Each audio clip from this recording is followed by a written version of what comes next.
ओम शांति। बाप दादा के वरदान। डेट 15 फरवरी 2022। वरदान है, एक बाप की याद द्वारा एक रस स्थिति का अनुभव करने वाले सार स्वरूप भव। एक बाप की याद द्वारा एक रस स्थिति का अनुभव करने वाले सार स्वरूप भव। हम भगवान से पूछते हैं, भगवान हमें फाइनली क्या करना है, जिंदगी का सार क्या है, हमें क्या चाहिए, क्या पाने के लिए, क्या अनुभव करने के लिए इस धरा पर आए हैं। तो बाबा कहते हैं, अपने मन को भगवान में रखने से सब चीजों का सार आ जाएगा। जैसे कहते हैं ना, अलग अलग बीमारी के लिए अलग अलग मेडिसिन है। कोई एक मेडिसिन लेने से सारी बीमारी ठीक हो जाएगा क्या? ऐसे कुछ बताइए। तो बाबा वही कह रहे हैं, बच्चे देखो, कर्मेंद्रिय जो भी हो वो जड़ है। 84 जन्मों में 84 शरीर लिया, अलग अलग धन, अलग अलग आत्माएं, भले वही मन बुद्धि संस्कार है, लेकिन कर्म किया किसने? आत्मा ने, है ना। तो ठीक किसको करना पड़ेगा? आत्मा को ही करना पड़ेगा ना। तो आत्मा का जो भी संबंध है, व्यवहार है, लेन देन है, सब परमात्मा के साथ में है। इसलिए भक्ति मार्ग में कहते हैं, माताश्च पिताश्च बंधुश्च सखात्वमेव। आत्मा के लिए सब कुछ भगवान ही हो। इसलिए भगवान कहते, एक बाप की याद द्वारा, माना अपना जो मन बुद्धि, याद किस द्वारा करते हैं हम? याद माना अपने मन बुद्धि को आपने जहां रखा है, जिस चीजों में रखा है, जिस व्यक्ति में रखा है, वहां रखने से आपको एक रस स्थिति का अनुभव होगा। क्यों? क्योंकि 5000 साल में सदा एक ही रस में रहने वाला शक्ति कहो, व्यक्ति कहो, वो एक ही है, वो है भगवान। उनका मन का स्थिति कभी भी वेरिएशन नहीं होता है। लेकिन हमारा जो स्थिति है ना, कर्मों के अनुसार, कर्म के फल के अनुसार, ड्रामा के अनुसार वेरिएशन होता है। लेकिन बाबा का स्वरूप स्थिति परिवर्तन नहीं होता है। लेकिन जब हम भगवान को याद करते हैं, हमें अनुभव में अंतर क्यों? जब भगवान एक ही रस स्थिति में रहते हैं, तो सदा एक ही रस का अनुभव तो होना चाहिए। वेरिएशन क्यों? बाबा क्या कहते हैं, बच्चे जितना भगवान को याद करते हो, एक ही रस माना कमाई का स्टेज, विकर्म विनाश का स्टेज, गेन का स्टेज, प्रॉफिट का स्टेज, इंप्रूवमेंट्स का स्टेज, क्लीनलीनेस का स्टेज, डाउनफॉल नहीं। तो वो जो ईश्वरीय सुख है, तो एक ही जैसे लेकर जाता है। फॉर एग्जाम्पल, अपनी पानी को फ्रिज में रखेंगे तो क्या होगा? कोल्ड कोल्ड कोल्ड कोल्ड, वही कूल होता ही रहेगा। भले वो जो कूलनेस का जो परसेंटेज है ना, वो चेंज हो सकता है। परसेंटेज माना, अब सपोज जो आइटम आप वहां रखते हैं तो 40 डिग्री होगा, 38, 36, 37, ऐसे नीचे आता ही जाएगा। 35, 34 ऐसे नीचे आता ही जाएगा, और जीरो आएगा और माइनस में भी चला जाएगा। माना इट गोज ऑन, ठंडी की तरफ जाएगा, गर्मी की तरफ नहीं जाएगा। इसे ही भगवान में आप मन रखने से आपका मन क्या होगा? शांत रहेगा। तो ऐसे एक रस स्थिति का अनुभव करना है तो सदा बात को याद करना है। इस जीवन में फाइनली हमें अपने मन को कहाँ रखना है, क्या अनुभव करना है, एम एंड ऑब्जेक्ट क्या है। तो बाबा कहते जितना अपने मन को परमात्मा में रखते ही जाएंगे, उतना आपका सारी इच्छाएं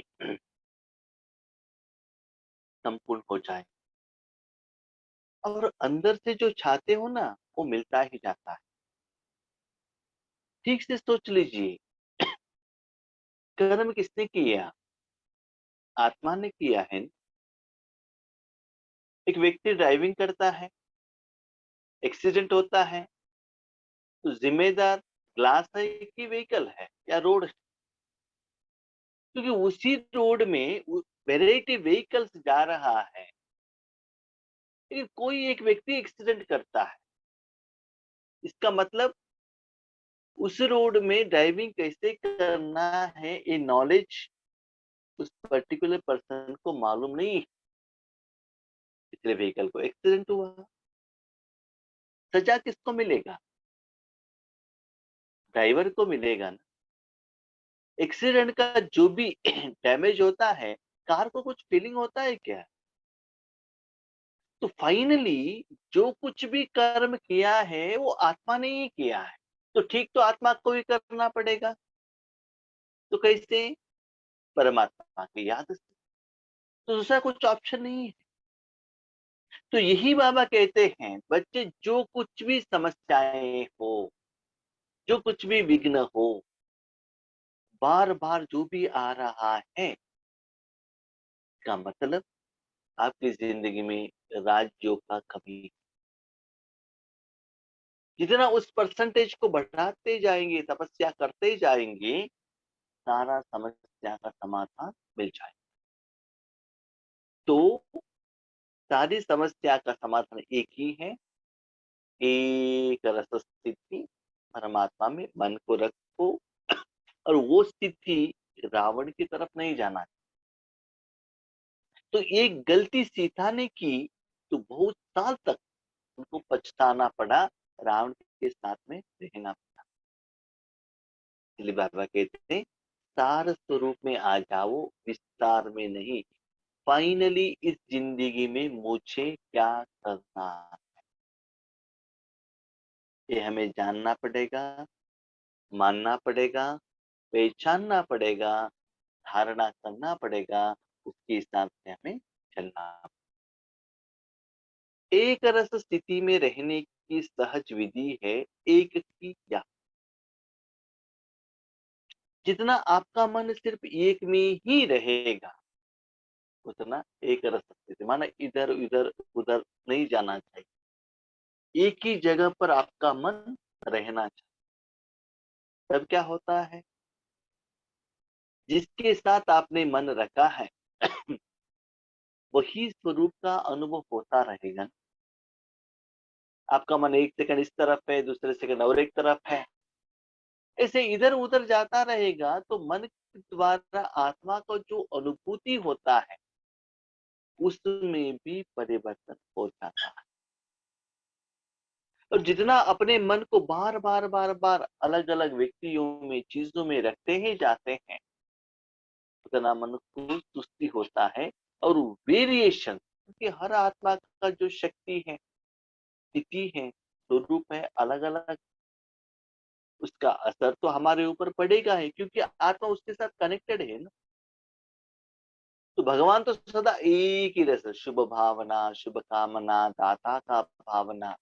लेकिन मनुष्य आत्माओं में कभी दाता का भावना, कभी लेवता का भावना, कभी राम का भावना, कभी रावण का भावना, कभी अच्छा है, कभी बुरा है, कभी स्वार्थ है, कभी निस्वार्थ है। इससे वेरिएशन होता ही रहता है।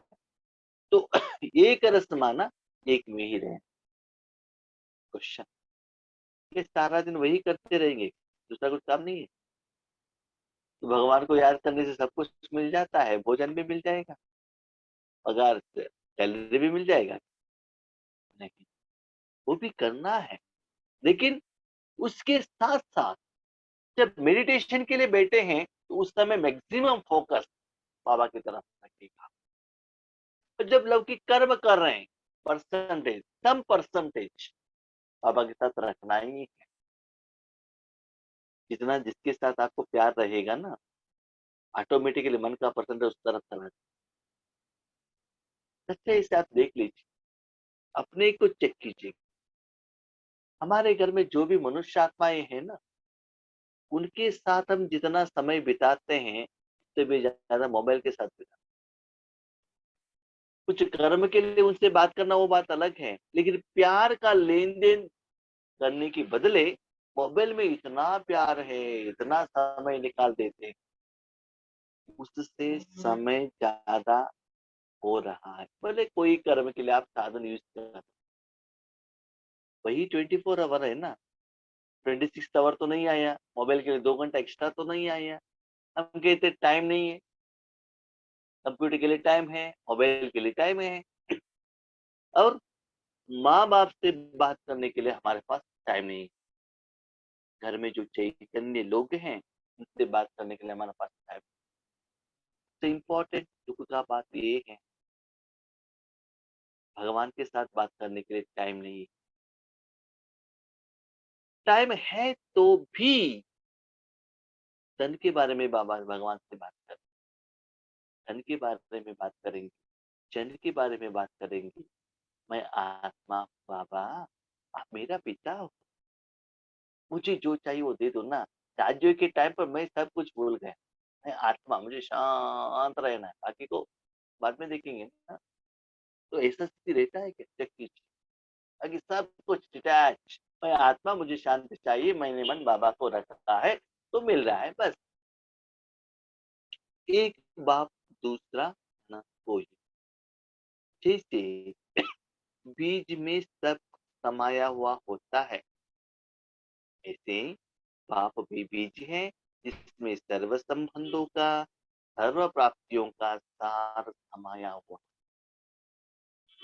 84 जन्मों में आपने जो कुछ भी अनुभव किया, माना अच्छा अनुभव किया, तो सब कुछ बाबा। जो नेगेटिव है वो माया है, वो नहीं है। जो आपको अच्छा लगता है ना, ये देख लीजिए, जब आप मेडिटेशन करते हैं ना, आपका जो जीव है बहुत स्वीट हो जाता है और बॉडी भी इतना कूल हो जाता है। कभी कभी डीप मेडिटेशन में जाएंगे तो किसी किसी को ऐसे बहुत अच्छा स्मेल का भी फीलिंग होता है। मुझे तो अभी तक नहीं हुआ, लेकिन किसी किसी को होते हैं, अपना अनुभव भी कहते हैं। तो कोई कोई कहते हैं बाबा ने आके मुझे ये बताया, ऐसे लग रहा है कि बाबा ये मेरे से बात कर रहे हैं। तो ऐसे सर्व वेदों का, सर्व ग्रंथों का सारा सार, सुख का सार एक भगवान देते हैं। उनकी याद में आपको मिल जाता है, सर्व संबंध में मिल जाता है। तो सार इसमें मिलता है तो बाहर ढूंढने का जरूरत क्या है? एक बाप को याद करना अर्थात सार स्वरूप मन। आज देख लीजिए, एक मोबाइल में कितना आपको फैसिलिटी मिल रहा है। मोबाइल है तो कैमरा आ गया, टाइम आ गया, calendar, calculator, banking facility, bill payment, train reservation. तो ये कि साधन से हम कितना वर्क कर रहे हैं। टेलीविजन भी देख सकते हैं, गूगल सर्च भी कर सकते हैं, किसी से फोन पर बात कर सकते हैं, लाइवली उनसे बात, तो कितना मिल गया है। तो वैसे ही भगवान से भी हमको सब कुछ मिल जाएगा। मत मिलेगा, विधि मिलेगा, विधान मिलेगा, दुआ मिलेगा, शक्ति मिलेगा, धारणा मिलेगी, बहुत कुछ मिलेगा। लेकिन यूज करेंगे तो, किसी किसी के पास है ना, उनके बच्चे 50,000 का मोबाइल लाकर दे देते, लेकिन उन माताओं को कैसे यूज करना मालूम ही नहीं, सिर्फ फोन जो आते हैं ना वो रिसीव करना बस, उनको उसका जरूरत नहीं रहता है। लेकिन बच्चे हैं ना, माँ के ऊपर वो प्यार जताते हैं, लेकिन यूज नहीं करने को होता है तो 50,000 का वैल्यू का क्या मतलब है। तो वैसे ही भगवान को हम यूज नहीं करेंगे तो भगवान में जो विशेषता है वो हमको समझ में नहीं आता है। तो एक बाप दूसरा न कोई, यह एक की याद एक रस स्थिति बनाती है। कुछ भी हो जाए पहले बाप, जो एक सुखदाता बाप की याद में रहते हैं। यहाँ ये देखिए बहुत इंपॉर्टेंट, सुखदाता। बाबा ने क्लियरली कहा, इस दुनिया में सुख देने वाला एक ही, बाकी सभी लेने वाला, ट्रांसफर होने वाला। ट्रांसफर माना भगवान का शक्ति हमारे द्वारा फ्लो होता है, ट्रांसफर होता है, लेकिन मेन सोर्स कहाँ से है? शिव बाबा से है।